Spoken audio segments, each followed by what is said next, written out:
August 15, 1940, 2:30 in the afternoon, Luftwaffe base Villa Coublay, France. Hauptmann Heinrich Müller couldn't contain his laughter as he briefed his bomber crew on their upcoming mission to London. Intelligence reports mentioned British fighter resistance over the English Channel, but the concept struck him as militarily hopeless. British fighters defending London, Muller announced to the crew of his Heinkel He 11186, his voice filled with professional amusement. These island dwellers think their few remaining Spitfires can stop the entire might of the Luftwaffe. After what we did to Poland and France, the British should be surrendering, not pretending they can fight back. Obergefreiter Klaus Weber, the aircraft's radio operator and veteran of the Polish and French campaigns, joined the mockery with seasoned confidence. British fighters are museum pieces compared to our modern bombers. Light armament, limited numbers, probably flown by weekend pilots who learned to fly at flying clubs. They'll scatter the moment they see our formation strength. The bomber crew erupted in knowing chuckles. These veteran airmen had perfected their tactics during the Blitzkrieg campaigns, where enemy air forces had collapsed within days of German attacks. British fighters, despite Churchill's defiant speeches, couldn't possibly resist the systematic bombing campaign that had crushed every other opponent. Unteroffizier Franz Richter, the bombardier who had destroyed dozens of targets across Europe, shook his head in mock sympathy for the British pilots. The poor British probably believe their own propaganda about defending their homeland. They don't understand that German bomber formations operating with fighter escort represent overwhelming force that no small air force can resist. Obergefreiter Hans Hoffmann, the rear gunner who had shot down 2 Polish fighters during the September campaign, added his own assessment. We've seen British fighters over the Channel. They avoid our formations and attack stragglers. Typical behavior from pilots who know they're outclassed. When we reach London in full strength, they'll hide in their airfields and wait for our invasion. What none of these confident German airmen understood was that they were about to encounter the most determined and effective fighter defense in aviation history. The Royal Air Force Fighter Command, equipped with Supermarine Spitfires and Hawker Hurricanes, had been preparing for exactly this moment since war began. Within hours, these men who had dismissed British resistance would face pilots and aircraft that redefined the possibilities of defensive fighter operations. The education was about to be written in the skies over southern England. August 15, 1940, 4:45 in the afternoon, 18,000 feet above the Thames estuary. Hauptmann Heinrich Müller adjusted his oxygen mask and studied the approaching English coastline through the glazed nose of his Heinkel He 111. Behind and around him, over 100 German bombers droned steadily toward London in tight defensive formations that had proven invincible across Europe. This was Eagle Day, Adlertag, the opening of the sustained bombing campaign designed to destroy British air defenses and civilian morale in preparation for Operation Sea Lion, the invasion of Britain. Intelligence reported that RAF Fighter Command possessed fewer than 700 operational fighters, facing over 2,600 German aircraft based in occupied France and Belgium. London, at 12 o'clock. Müller transmitted to his formation. British fighters will probably attempt token resistance, but our escort should handle any interference. Prepare for bombing run on London docks. Today we begin the destruction of British resistance. As the German formation crossed the English coast, Müller scanned the sky for British fighters, expecting to see scattered aircraft fleeing before overwhelming German strength.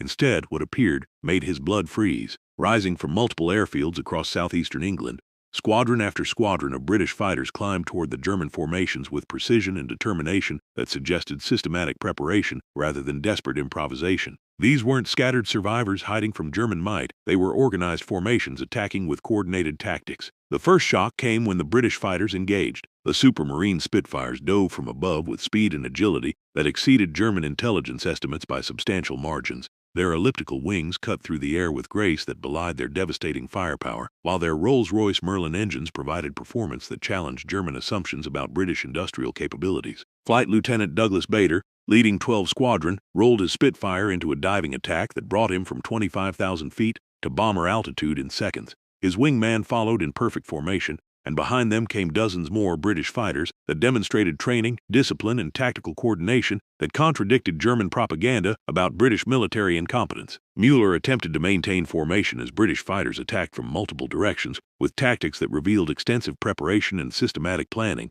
Instead of panicked individual attacks, RAF pilots executed coordinated passes that maximized their firepower while minimizing exposure to German defensive guns. British fighters attacking from all directions. Weber's voice crackled through the intercom with undisguised amazement. These aren't token resistance. They're attacking in squadron strength with coordination that exceeds our intelligence assessments. The attacking Spitfires demonstrated performance capabilities that challenged everything German intelligence had assumed about British aircraft development. Maximum speed exceeded 360 miles per hour at altitude. Rate of climb allowed rapid altitude changes during combat, and maneuverability enabled evasive actions that German bomber gunners couldn't track effectively. More shocking than individual aircraft performance was the systematic nature of British fighter operations. RAF Fighter Command wasn't throwing available aircraft desperately against German formations, but coordinating multiple squadrons through ground control that positioned fighters for maximum effectiveness against specific German formations. The radar chain that German intelligence had dismissed as primitive early warning system was actually sophisticated command and control network that tracked German formations from takeoff and vectored British fighters to optimal interception positions.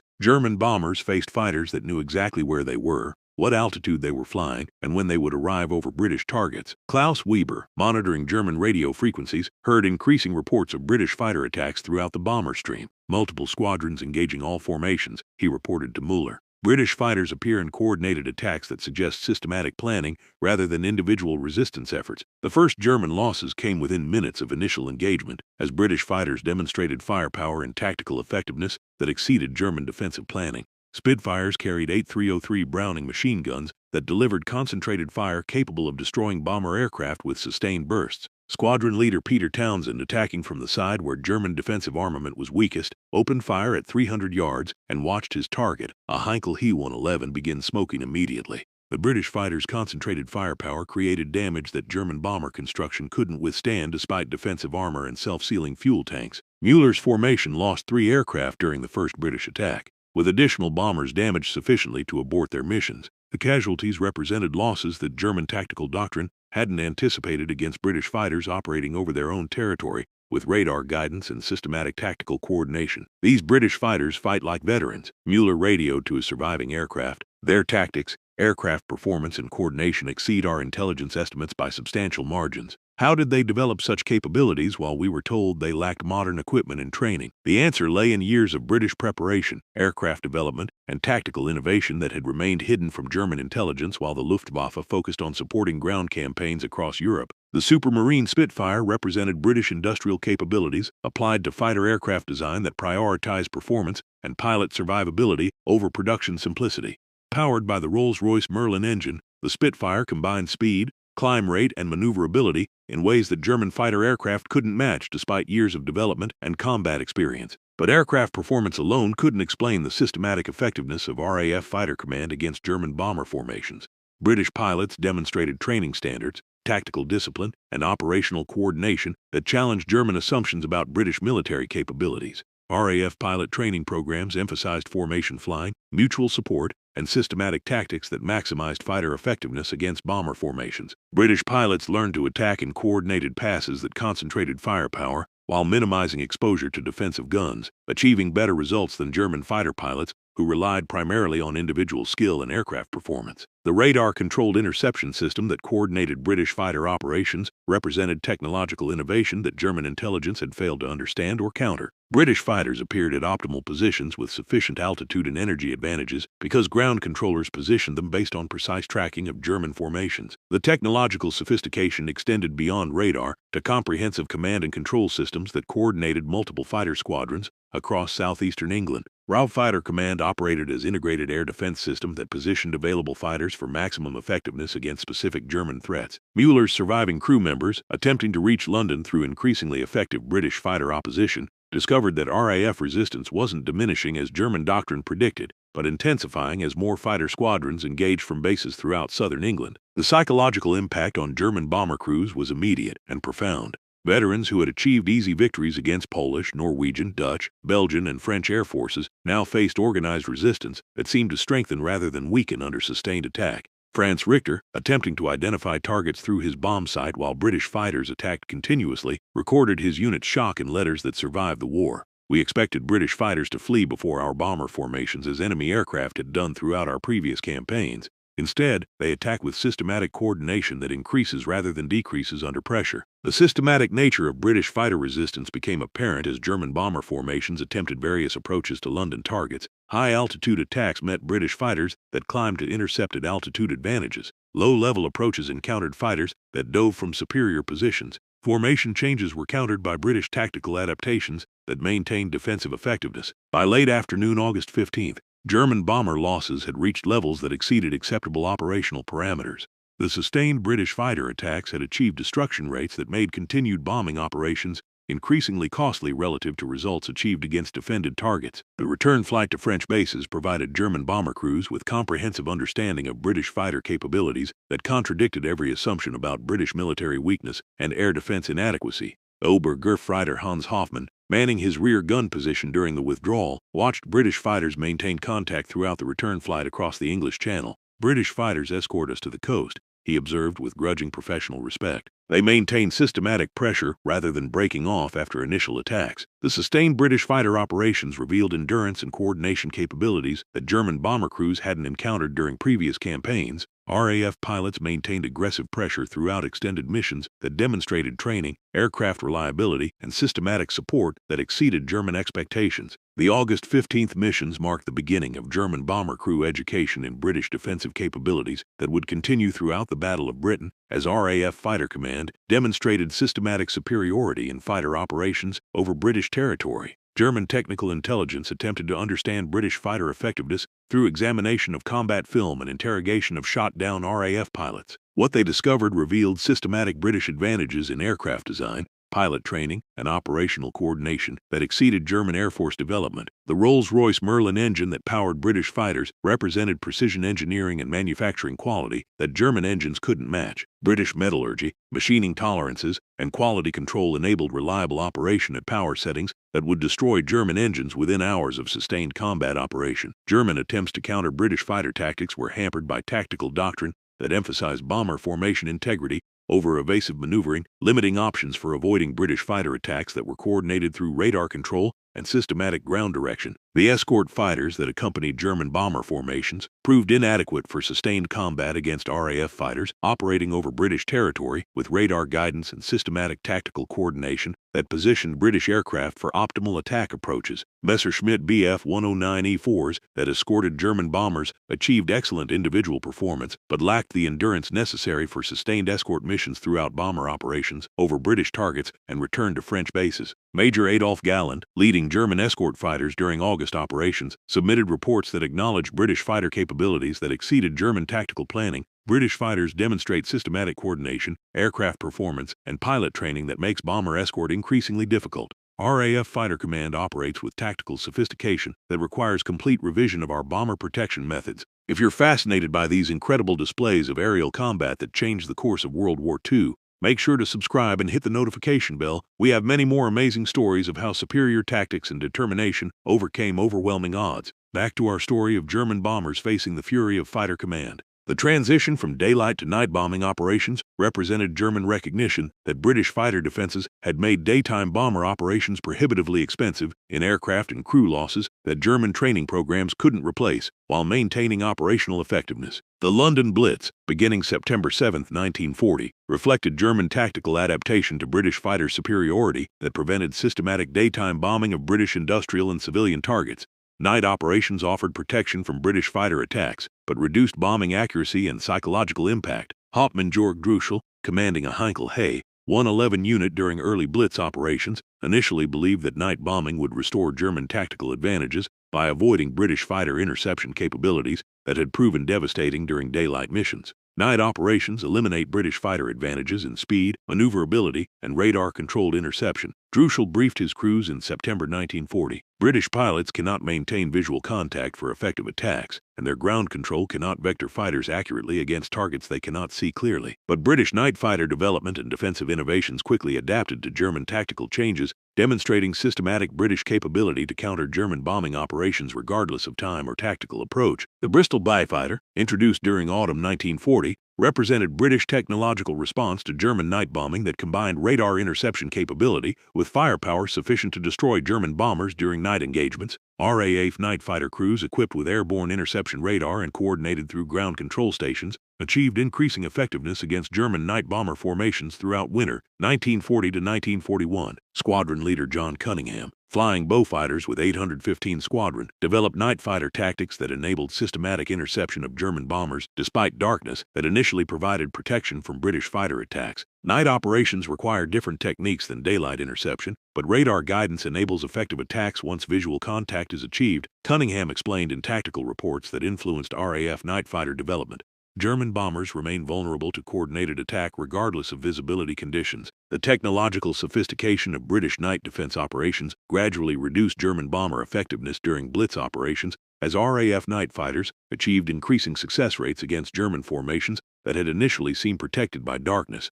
German bomber crews discovered that British defensive capabilities adapted systematically to counter tactical innovations, preventing German achievement of air superiority regardless of operational approaches attempted. The anti-aircraft artillery that defended British cities during the Blitz represented another dimension of British defensive coordination that complemented fighter operations through systematic coverage that forced German bombers to operate at altitudes and routes that exposed them to fighter interception. The balloon barrage that surrounded London forced German bombers to fly at altitudes where British fighters could engage effectively, while searchlight coordination provided visual tracking that assisted both anti-aircraft guns and night fighter operations. British civil defense organization during the Blitz demonstrated systematic preparation and civilian resilience that reduced the psychological impact of German bombing while maintaining industrial production that supported continued British resistance. The failure of German bombing operations to achieve strategic objectives, destruction of British fighter production, elimination of RAF capability, civilian morale collapse represented systematic British defensive success that prevented German achievement of air superiority necessary for invasion operations. By spring 1941, German bomber losses during Blitz operations had reached levels that required shifting Luftwaffe units to support Operation Barbarossa, the invasion of the Soviet Union, acknowledging implicit failure to defeat British resistance through strategic bombing. The Mediterranean theater provided additional education for German bomber crews as RAF fighters based in Malta and North Africa demonstrated that British tactical superiority wasn't limited to home defense operations but extended to offensive fighter operations over Axis territory. German bomber units operating from Italian bases against British positions in North Africa encountered RAF fighters that maintained the tactical coordination and aircraft performance advantages that had proven decisive during the Battle of Britain. The Siege of Malta demonstrated British ability to maintain fighter operations despite sustained German bombing attacks, with RAF fighters continuing to intercept German formations while operating from damaged airfields with limited supplies and maintenance support. Squadron leader George Burling, flying Spitfires from Malta during 1942, achieved success rates against German bomber formations that demonstrated individual British pilot skill combined with systematic tactical training that exceeded German bomber defensive capabilities. German bomber crews operating in the Mediterranean discovered that RAF fighter command methods had been adopted throughout British air operations, creating systematic defensive capabilities that made German bombing operations increasingly costly, regardless of operational theater. The Eastern Front provided German bomber crews with comparative understanding of air operations against opponents who lacked British defensive capabilities, revealing the systematic nature of RAF advantages that had made British resistance so effective. Soviet fighter aircraft and pilot training during 1941 provided less effective opposition to German bomber operations than British forces had achieved during the Battle of Britain, demonstrating that British success resulted from systematic preparation rather than individual advantages. German bomber crews who had survived operations against British fighters found Soviet air opposition manageable despite numerical advantages, confirming that British defensive effectiveness resulted from systematic integration of technology, training, and tactics rather than statistical superiority alone. The comparison revealed that British Fighter Command had achieved defensive capabilities that exceeded those of larger air forces through systematic application of radar technology, coordinated tactics, and pilot training that maximized available resources. The technological developments that continued throughout 1941 and 1942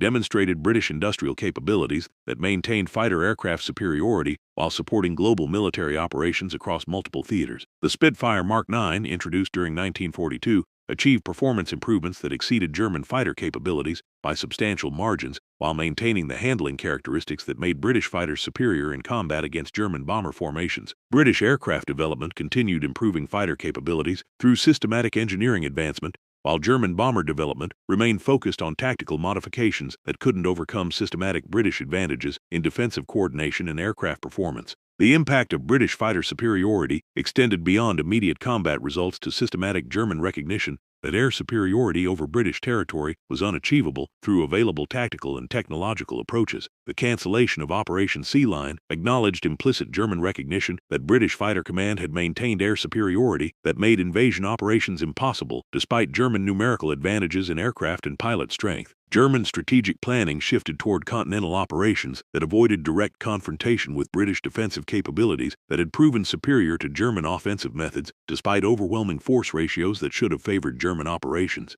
The broader implications of British defensive success influenced German strategic planning throughout the remainder of the war, as military operations were designed to avoid confrontation with systematic defensive capabilities that British methods had demonstrated possible. If you want to discover more incredible stories of how determination and superior tactics overcame overwhelming odds to change history, subscribe now. We're constantly exploring these decisive moments when preparation and courage triumphed over numerical superiority. Now let's see the lasting impact of Britain's finest hour. The long-term consequences of British Fighter Command success during the Battle of Britain extended far beyond immediate tactical victories to systematic influence on Allied strategic planning and German military capabilities throughout the remainder of World War II. The demonstration that modern air forces could achieve effective defense against strategic bombing operations influenced American planning for bomber operations over German territory, leading to development of long-range escort fighters and coordinated bomber tactics. British defensive methods developed during the Battle of Britain became standard Allied air defense doctrine as RAF expertise was shared with American, Soviet, and Commonwealth air forces facing German air attacks. The radar technology and ground control methods that enabled British fighter success were exported to Allied nations, creating systematic air defense capabilities that reduced German bomber effectiveness throughout occupied territories. German bomber crew casualties during the Battle of Britain and subsequent operations against British targets represented loss of experienced personnel that German training programs couldn't replace, while maintaining operational effectiveness against increasingly capable Allied air defenses. The psychological impact on German bomber crews who survived British fighter attacks influenced German tactical planning and operational confidence throughout subsequent operations, as crews remained aware of British defensive capabilities that had exceeded all German expectations. Former Luftwaffe personnel captured during the war consistently identified British Fighter Command as representing systematic defensive capabilities that German bombers couldn't counter through tactical innovation or technological advancement alone. Major Adolf Galland, post-war assessment of the Battle of Britain, acknowledged systematic British advantages. RAF Fighter Command achieved defensive success through integration of radar technology, systematic tactics, and pilot training that German bomber operations couldn't overcome. British victory resulted from comprehensive preparation rather than individual advantages that German tactical methods could counter. The industrial foundation that supported British fighter operations, aircraft production, pilot training, radar development, provided systematic capabilities that maintained air defense effectiveness while supporting global Allied military operations. British aircraft manufacturing during 1940 exceeded German fighter production despite strategic bombing attacks, demonstrating industrial resilience that sustained military capabilities under direct attack. The broader historical significance lay in demonstrating that systematic defensive preparation could overcome offensive advantages that conventional military wisdom considered decisive, influencing subsequent military planning and strategic thinking.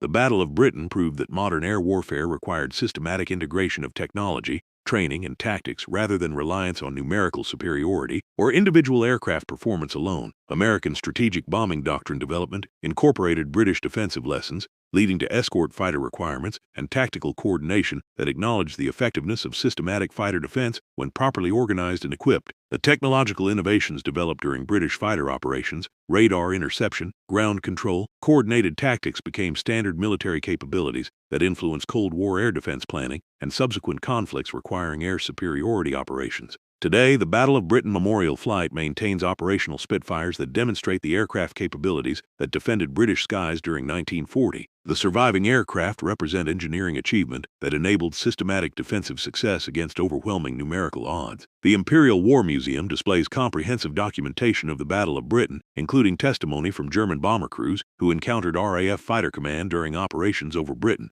A prominent exhibit features accounts from German air crews describing their encounters with British fighters. Hauptmann Heinrich Müller's post-war interview captured the transformation. "We approached British airspace confident that German bomber formations would overwhelm scattered British resistance, as we had done throughout Europe. We discovered instead systematic defensive capabilities that exceeded our tactical planning and aircraft performance. British fighters operated with coordination, technology, and pilot skill that made our proven tactics obsolete. we learned that systematic preparation could defeat numerical superiority through superior methods rather than superior numbers. From confident mockery of British resistance to systematic recognition of RAF superiority, German bomber crews experienced transformation that reflected broader German discovery of Allied military capabilities that exceeded Nazi assumptions about democratic military effectiveness. The German bomber crews, who had dismissed British fighter resistance, learned through harsh experience that systematic defensive preparation, superior technology, and coordinated tactics could overcome numerical advantages through comprehensive advantages that rendered German tactical knowledge insufficient. Their story demonstrates how defensive determination, supported by systematic preparation, can achieve decisive advantages against defensive operations that rely on numerical superiority without corresponding advantages in technology, training, and tactical coordination. The Battle of Britain proved that the few could indeed defeat the many when systematic preparation met determined resistance, establishing principles that influenced military planning and strategic thinking for generations.